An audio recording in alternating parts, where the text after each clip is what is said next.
What is spirituality? Who or what is God? Are they the same? Are they interchangeable? These answers are for you to decide on your faith journey.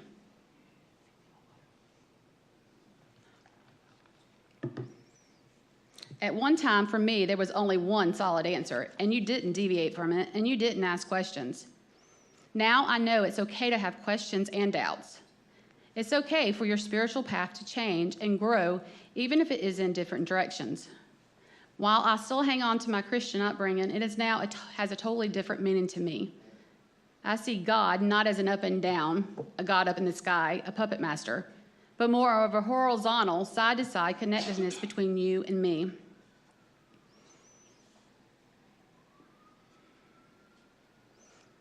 So for the remainder of this presentation, I will use the word God, but realize that our idea of God may be different, or not at all. You had God the Father, you had God the Son, and God the Holy Spirit, and your spirituality was your walk with Christ. Now I know better. And we're going to switch to art. What is art? Is it always something beautiful? Can it be messy? Can it be ugly? What about a beautiful chaos? Can it be a mode to connect with God? I love various art mediums, but my preferred art is photography. I was a special education for 15 years before I left the field to adopt and raise Katie. The last couple of years of teaching were really rough. I was constantly sick. I had students that were physically aggressive, passive aggressive, and so forth. My one respite was my walk in the woods, armed with my camera and a journal.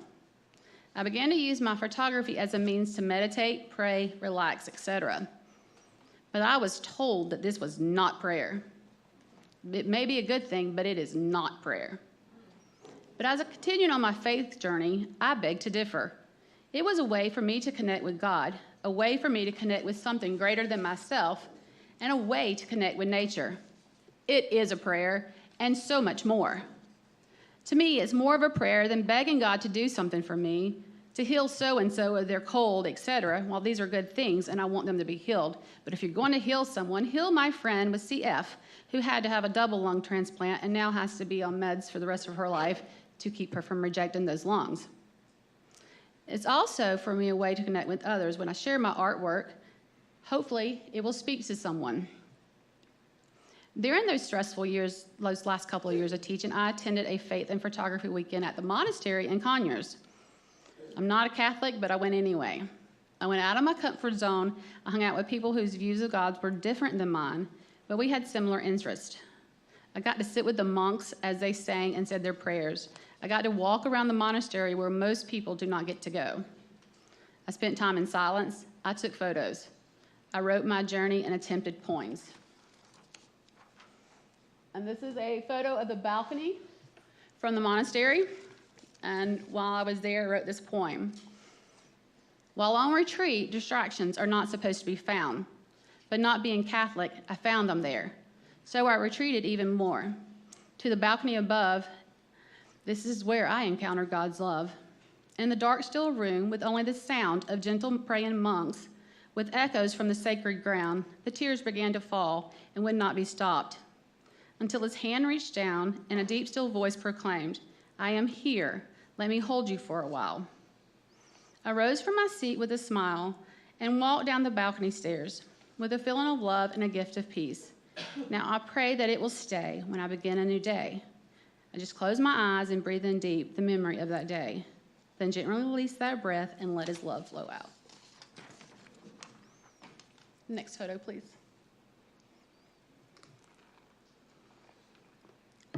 One photo that stands out to me is one I took of a dandelion. It is one of the most spiritual photos I took. It is very simple, but it spoke volumes to me. And I think it spoke volumes to others when I shared them why I took it.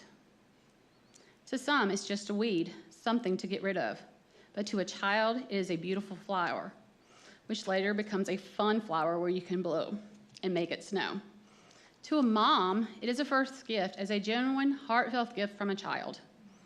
What is more spiritual than that? While there, I was able to reconnect with myself and my image of God on a much deeper spiritual level. Part of my spiritual transformation was in part due to our adoption journey. I wanted to be a mom so bad it hurt. And just as we were beginning the process, I wrote this poem, Mother of None.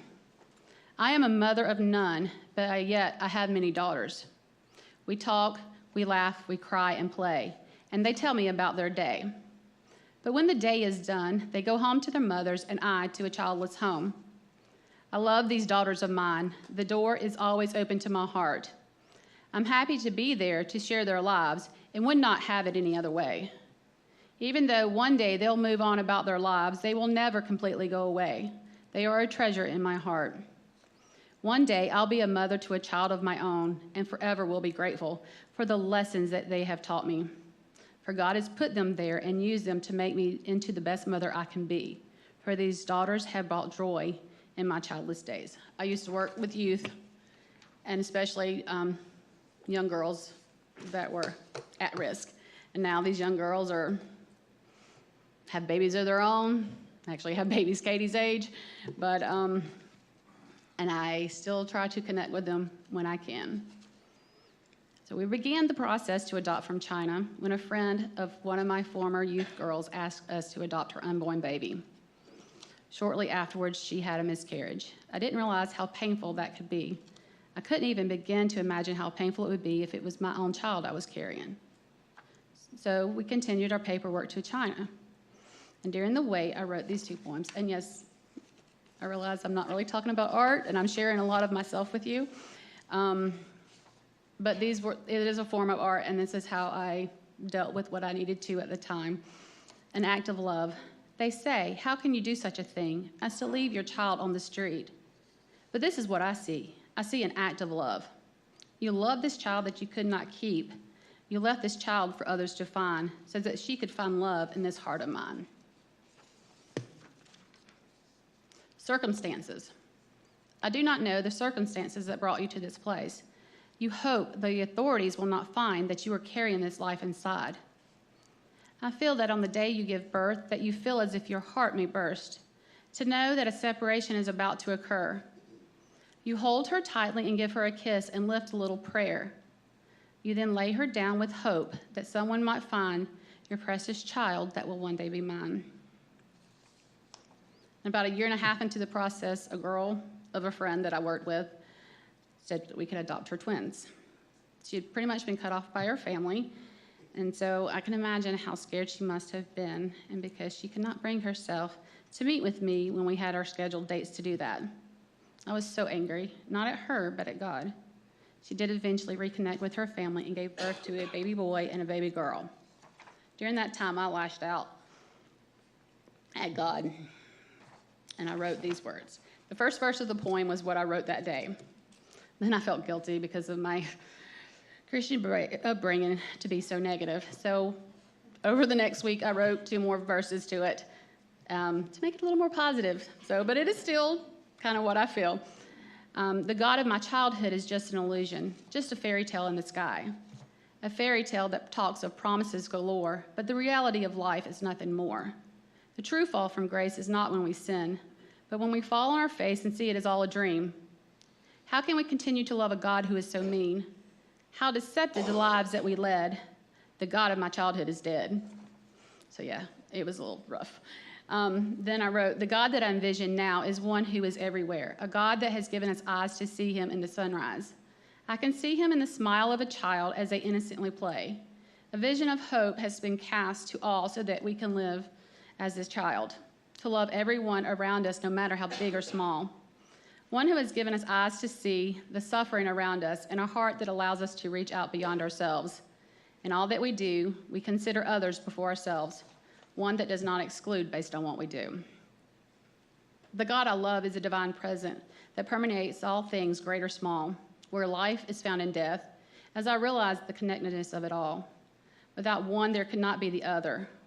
Where happiness is found in his vision, a vision of hope to be shared with all. No longer a God for my future, but my God for the here and now. The kingdom that was meant to be can be achieved through you and me. Then our adoption agency went out of business. And then the new one was demanding more money and told us that they were financially sound. But through Yahoo groups, we found out that that was not necessarily the case. So we decided to drop that adoption. Then we found out about Katie, and the rest is history. She's mine.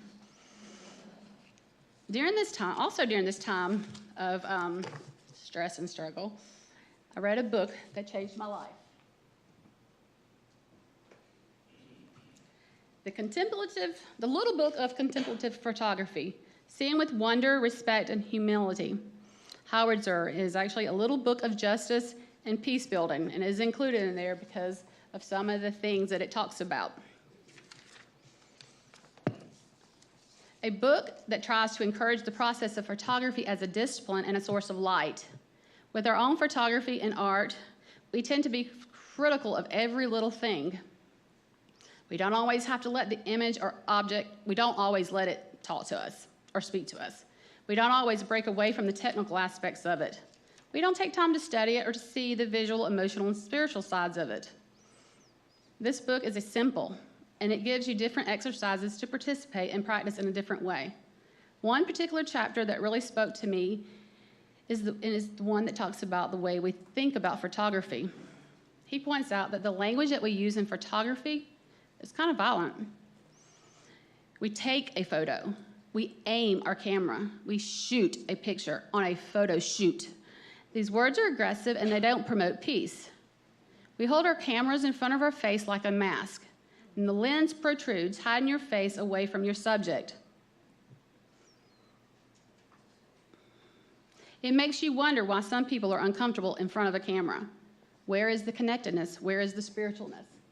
Next photo. Okay, that one's not in order.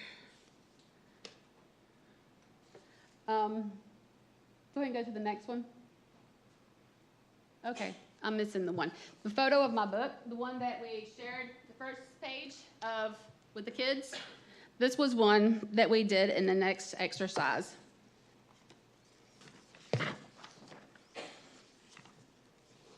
With a zoom lens, we also intrude on people without them being aware. So he suggested changing your terminology and see it as receiving instead of taken. We have to open ourselves up to receiving, just like meditation. Use art as a spiritual discipline. Some of the words he uses are images received or picture as a gift. Focus on the interconnectedness instead of aggression. Shoot, take, etc. Treat it as respect. Another exercise is to photograph without looking through the viewfinder, without hiding behind that mask. And this was one of the photos that I took without hiding behind my mask. And it was a lot of fun. So you basically just shoot without looking, basically. You kind of look, but you don't look through the little thing. This was a way to practice receiving instead of taking, a way to increase your openness to surprise and spontaneity. This was one of my favorite exercises.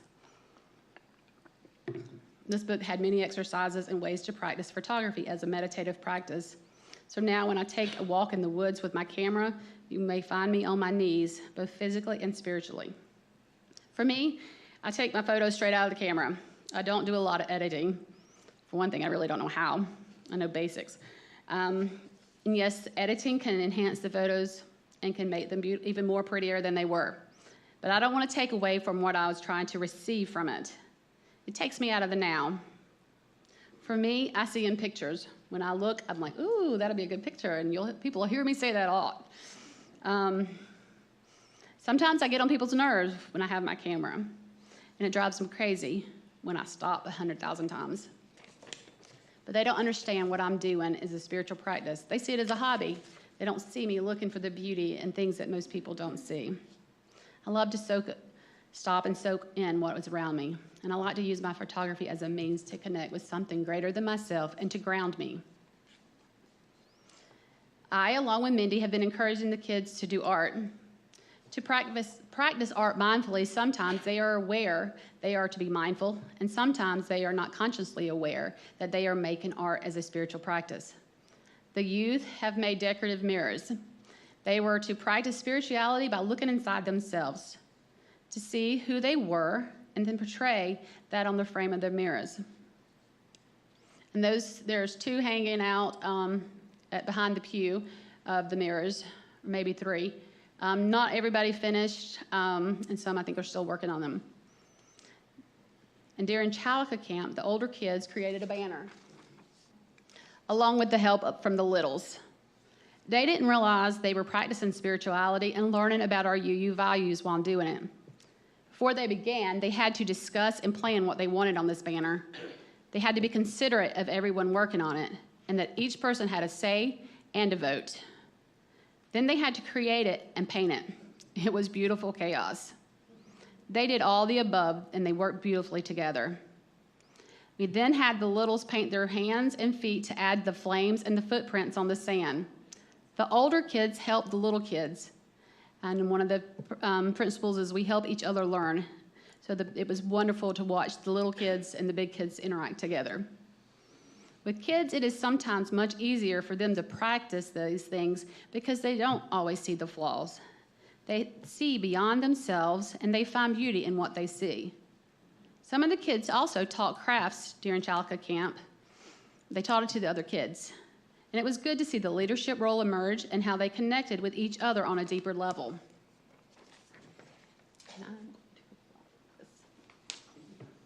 Okay, we're good. I also explore other forms of art. I write. It may not be perfect for me, but it's okay. For me, it's okay. And I also usually don't share these things. But it also can be very healing. And I also find sometimes when we share things, it can be healing for others. So, how can you include art into your spiritual practice?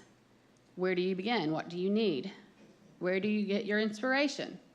You can just include art just about anywhere you go. You can start with just a pencil and a piece of paper, or whatever is laying around, magazines or whatnot. You can use just about anything. For me, I have so many art supplies now that I could open up my own art store. First, I would suggest keeping an art journal, just a blank sketchbook. And you just keep it in there. Some things are doodles, some things are more intentional. This will also help keep your art together in one place, and you can look back on it. This has been very healing for me at times. As far as inspiration, it can come from anywhere or anyone. For me, it has come from sitting in nature, listening to sermons, messages, from quotes that have inspired me, and sometimes from my own hurt and anger. You can keep it simple, or just a basic sketch, or you can go all out with various mediums. You can practice it by looking at other art. Okay, this one. And I shared this one in the book with the kids. A mushroom that looks like a rose, how can that be? Fungus is not supposed to be pretty, but this is just not so. With curves and swirls in just the right place to look like a majestic rose, only one so creative could pull it off, the one in whom I take delight. Okay, next photo. All right, there's that photo I was looking for. All right, can you find the one with the leaf? I think it was back. I think I got them out of order. Yeah, go backwards.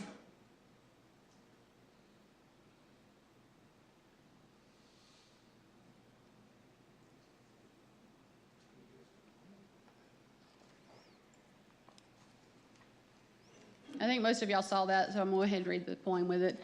The leaf is dying, what a dreadful thought. But wait, what is that I see? It's a bunch of tiny seeds. Without the death of the existing leaf, then there could not be new life. So what I see is beauty, life and death. The death of one leaf will result in many, many trees.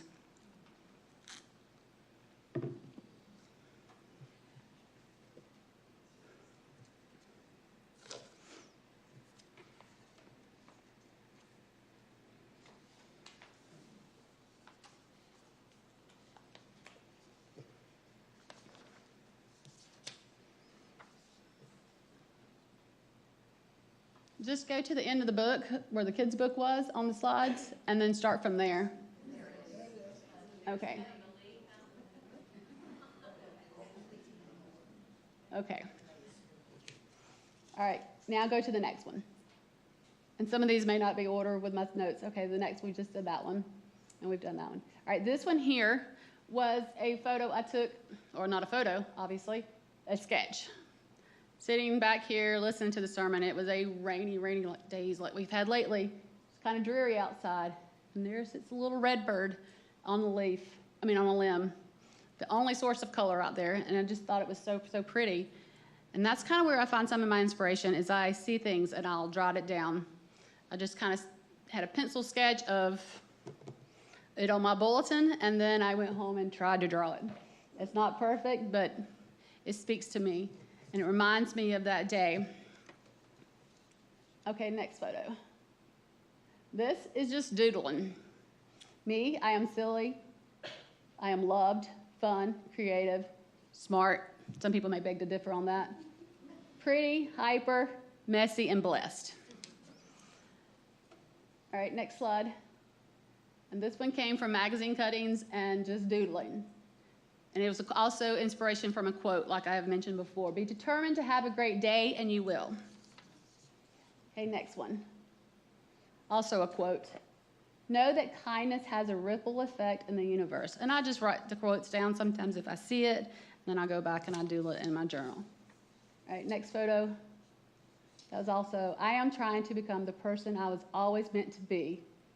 It takes me rather a long time and may turn out to be the work of a lifetime. Okay, next photo. That's just doodling. Next photo, anger. Sometimes I get my source from my anger. That day I was so angry I was ready to explode. So I took the oil pods, cray pods, whatever you want to call them, oil pastels, and I just scribbled. And it was allowed me to be able to get past that hurt. Okay, next photo. Me. Sometimes I feel broken. And many times in life we see things that are broken and we think they can't be beautiful. And when we put our brokenness back together, there's still the cracks, but it can still be beautiful. All right, next photo. All right, this is a doodle one. This came from sitting in a sermon one time. Oh no, this one came from sitting on the beach. The stars shine so bright in the deep, dark sky. Only a few wispy clouds float by. The waves are steadily crashing, with only a frothy crest to be seen. I stand beneath the sky, and I stand before the sea, and I wonder what in this life am I really meant to be. I stand in amazement, feeling quite small next to you and the wonder of it all. Okay, next. Thorns. The thorns and tangles of life, they come and wrap us up tight. Then we become bitter and angry. But if we accept these things and embrace them, then we will see that they help us to stand stronger and taller. So let us learn from these trials in life, and may they help us along our journey. And you can one day look back and see the beauty that you missed. Next photo. Or is that it? That's it? Okay. And the tire swing that I mentioned to the kids that was in the kind of tossed aside, and I told them for me it spoke about childhood, and so I saw it as my memories instead of trash. A rope tied to a tire is but a distant memory of childhood gone. The rope is now broken and the tire on the ground, but what wonderful memories are stirred of warm sunny days with a gentle breeze, and me and my brother swinging beneath the tree. So, remember, it doesn't matter if you're skilled or not. Art is a process. It can be a practice, just like your spiritual journey. It can be messy. It can be beautiful. It can be beautiful chaos. Remember that when you look at an artist's work, you don't always see the final, you only are looking at the final piece. You don't see all the practice that it took to get there. But even the practice art can be beneficial and beautiful, because when you look back on it, you can see how far you have come with your art and on your spiritual journey. So go deeper than looking at the technical aspects of it. Go beyond the flaws. Let it take you to a native place, and let it take you on a spiritual journey. So give art a try.